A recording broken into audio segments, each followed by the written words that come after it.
Hello everyone, and welcome back to the Recovery Channel.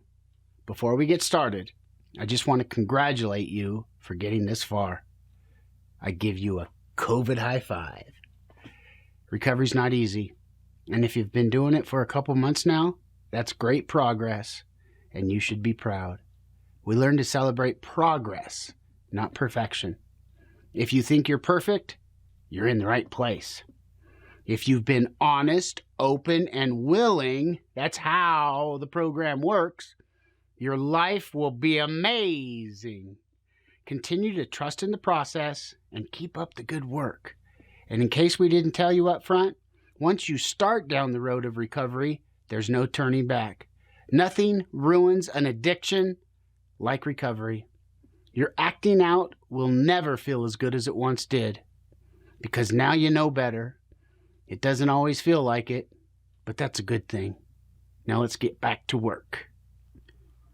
In step 2, we came to believe. Yeah, I said came to believe that a power greater than yourself could restore you to sanity.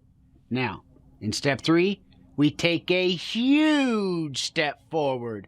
A huge step forward, and we decide. We simply decide to turn our life and our will over to the care of our higher power. This decision will lead us to action. Remember, this is a spiritual program of action. But for now, we're just making a decision. Decision making is the act or process of choosing a preferred option or course of action from a set of alternatives. You've already made one decision. You realized that your addiction was not serving you well, and you decided that you didn't want to continue in the addiction any longer, so you got into recovery. And I say, welcome. You're in. You're in the rooms and on the road to recovery. Given the alternatives, by now you realized you're in the best place you can be for yourself and those around you. It may have been your only option, whatever the motivation. A nudge by the judge, a job or career loss, family and marital issues, whatever it was, being here right now means you made the right decision. You did the next right thing. Now that you're here in recovery, you are faced with another decision. Step 3 is telling you that you need to decide to turn your life and your will over to a power greater than yourself. And that's not easy, especially for some of us. To turn control over to something you may not know or trust, we've always learned to take control of our lives. We called all the shots. And now you want me to do what? You may be thinking, recovery might be the right thing to do, but this is a bit much. Well, since it's a decision and decision-making involves examining alternatives, there must be another choice, right? Yeah, there sure is another choice. You could absolutely decide that you want to keep doing the things under your own power, the things that you've been doing, and you can keep doing them. You can keep relying on your own will and your own ideas and your own desires to guide your life. That's the alternative. And on the surface, it might actually sound pretty good. No change needed here. I'm doing just fine. I got this. It's just doing things a little differently next time, and I'll be all right. If you successfully completed step 1, though, you figured out that doing things according to your own will hasn't worked out so well. Your compulsive behaviors are running the show and ruining your life. Now, some of you still may be struggling with the first step, so let's take a minute to look at that. If you experience some crisis in your life because of your addiction, and or it was causing you a lot of issues in your job, in your relationships, then step 1 was probably a little easier for you to accept. If, on the other hand, you are what we call a high-functioning addict, it's a little bit harder. If you have a good job, drive a nice car, and manage to hold on to your relationships, then you probably have a hard time admitting that your life is unmanageable. Step 1 is more difficult for you, and maybe you're not quite there yet. I'm sure you will. I'm sure you'll get there when we start to do our Step 4 inventory. But right now, I just want you to think about how much better your life could be without your addiction.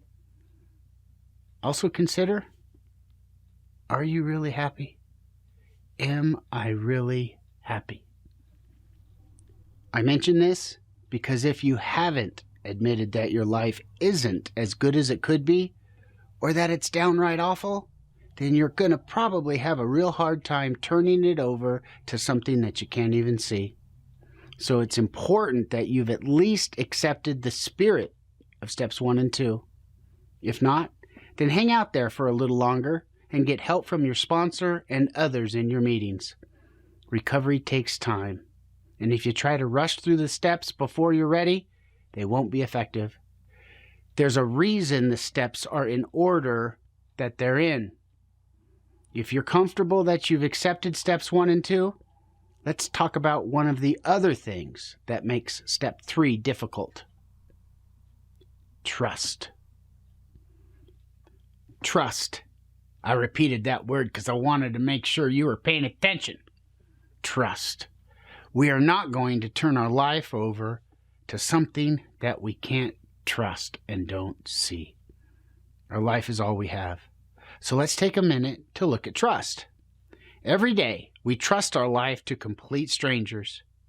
And I'm not talking about just heart surgeons or pharmacists.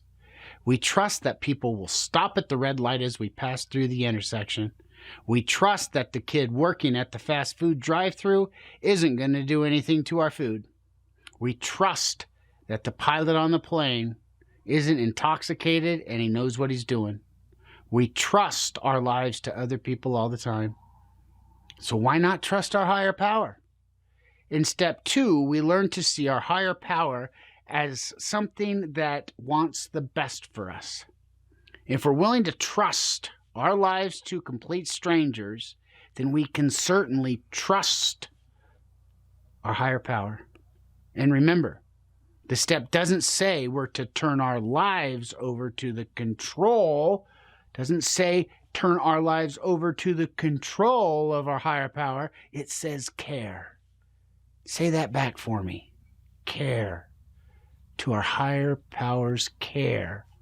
Our higher power is not some taskmaster that wants to rule our life, but it does care about us, and it wants to help guide us.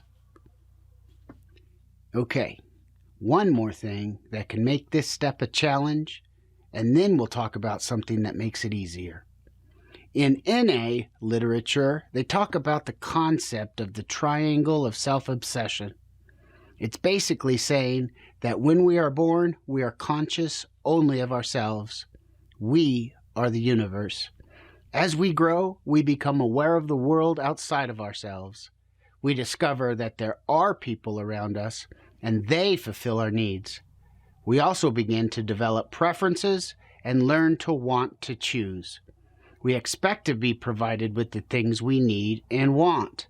Most children, through experience, over a long period of time, have come to realize that the outside world cannot provide all their wants and needs. They begin to supplement what is given to them with their own efforts. They become more self-sufficient and learn that happiness and contentment come from within. They come from within.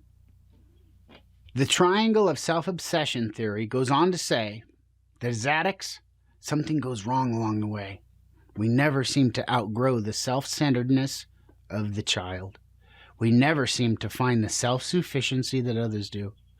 We continue to depend on the world around us and refuse to accept that we will not be given everything. We become self-obsessed. Our wants and our needs become demands. We reach a point where contentment and fulfillment are impossible. When we figure out that the world cannot meet our needs, we become resentful, angry, and fearful, which are the 3 points of the triangle. How this relates to step 3 is that we think we can't trust anyone to provide our needs that makes it hard for us to shift gears and start relying upon a higher power. We've spent a lot of time talking about why this step is hard. Let me close with why this step is necessary, how it's going to help you, and how we make it easier. It's necessary because, as we have said many times, we can't do recovery alone. I need you. You need me. And we all need recovery. We need the help of others. We need community. And we need our higher power. We need to stop relying on our own will and give up on the idea that we know best. When we admit that we've had very little control over the world and surrender to our higher power, we have a much better chance at healing and ultimately for serenity and joy. We give ourselves a chance for our life to be amazing. Did you hear that? Amazing. Did you write that down on weekend? My life will be amazing. What makes this step easier is that we're simply making a decision to move forward. Simply making a decision. We're making a decision that we're committing to recovery and our spiritual growth. For most of us, turning our lives and our wills over to our higher power, it'll happen gradually. The action that results from the decision occurs over the next 9 steps. Well, that's it for today. Your tool and homework for this week are the same. Decide to do the next right thing. Now write that down. Do the next right thing. We get through recovery one day at a time, one decision at a time. Make the next right decision all day today. If you're successful today, then tomorrow you can say, if I do the same thing today as I did yesterday, it's going to be another great day. Another great day of doing the next right thing.